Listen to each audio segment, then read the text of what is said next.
வீட்டில் சப்போட்டா வாங்கிட்டு வந்திருந்தாங்க. சரி ஓகே சிக்கோ செய்யலாம் அப்படின்னு ஒரு தாட்டு. ஸோ எடுத்து எல்லாத்தையும் பீல் பண்ண ஆரம்பிச்சிட்டேன். இப்போ நான் மட்டும்தான். ஸோ எனக்கு மட்டும்தாங்கிறனால 2 சப்போட்டா மட்டும் எடுத்து க்ளீன் பண்ணேன். இந்த மாதிரி சம்மர் மே மந்த்தெல்லாம் ஏதாவது சாப்பிட்ணுன்னே தோணும். அதுவும் வீட்டிலலாம் இருந்துட்டோன்னா ஏதாவது சாப்பிட்டுட்டே இருக்கணும்னு தோணும். சரி அப்படின்னு பார்த்தா ஃப்ரிட்ஜில் ஃப்ரூட்ஸ் தான் இருக்கும்.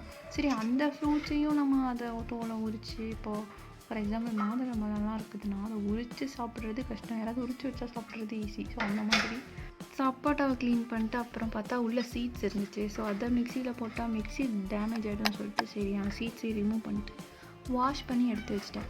ஸோ அதுக்கப்புறம் மிக்சர் ஜாரில் போட்டு எல்லாத்தையும் ஒரு மிக்ஸ் பண்ணிடலான்னு கொஞ்சம் ஒயிட் சுகர் கொஞ்சம் தான் சேர்த்துக்கணும். ஸோ அதான் ஹெல்த்துக்கு நல்லதுன்னு லைட்டாக, ஆனால் சேர்க்கணுமே ஸ்வீட் வேணுமே. ஸோ அதுக்காக லைட்டாக போட்டாச்சு. சரி ஓகேன்னு பாலை தேடலான்னு போய் ஃப்ரிட்ஜில் பார்த்தா பால் இல்லை. அதுக்கு பதிலாக கிடைச்ச அபூர்வ பொருள் தான் ஒயின். சரின்னு ஒயினை ஓப்பன் பண்ணி பார்த்தா அது கேஸை லீக் பண்ண ஆரம்பிச்சிச்சு ராக்கெட் மாதிரி. சரி அப்படின்னு பார்த்தா அடியிலேருந்து அது பபிள்ஸும் வந்துட்டு இருந்துச்சு. நல்லா தான் இருந்துச்சு. ஒயின் எப்போவுமே செய்கிறது தான் வீட்டில். ஸோ அது ஃப்ரிட்ஜில் இருக்கும். சப்போட்டா பால் ஊற்றி சிக்கோவாக செய்யலான்னு பார்த்தா இது சிக்கோமாக ஆகிட்டுருக்குது. சரி ஒயினை ஊற்றிட்டோம். அடுத்த வித்தியாசமான ஒரு பொருள் எங்கள் வீட்டில் எப்பவுமே இருக்கிற அந்த இஞ்சி பஞ்சாமிர்தம் ஹெல்த் இம்யூனிட்டிக்காக பூஸ்ட் பண்ணுறதுக்காக பண்ணுறது தான். ஸோ அதையும் கொஞ்சம் சேர்த்துக்கிட்டா அதில் வெல்லம் இஞ்சி குருமிளகுலாம் போட்டிருக்கோம். ஸோ ஓவராக சேர்த்துட்டா காரம். ஸோ அதனால் லைட்டாக அதையும் கொஞ்சம் சேர்த்துட்டேன். ஏன்னா எப்படியும் குழம்பி வேறு மாதிரி ஆயிடுச்சு. ஒரு புதுவிதமான டேஸ்ட்டாகவே ஆக போகுது. சரி இதையும் சேர்த்துக்கலாம். இது எல்லாத்துலேயும் சேர்க்குறதுனால ஜூஸ்லேயும் நான் சேர்ப்பேன். ஸோ இதுலேயும் சேர்த்துக்கலான்னு சேர்த்தது தான். அதை சேர்த்து வந்ததுக்கப்புறமும் தண்ணி பற்றலை. சரி ஓகே இன்னும் கொஞ்சம் ஒயினை சேர்த்து மிக்ஸ் பண்ணி பார்க்கலாம் அப்படின்னு சொல்லி கொஞ்சம் ஒயின் சேர்த்துட்டேன். சரி லாக் பண்ணி ஃப்ரிட்ஜில் வச்சிடலாம். லாக் பண்ணி எடுத்து வச்சிட்டேன். அப்புறம் அதை கொண்டு போய்ட்டு மிக்ஸ் பண்ணிட்டு வந்துடலான்னு எடுத்துகிட்டு போயிட்டேன்.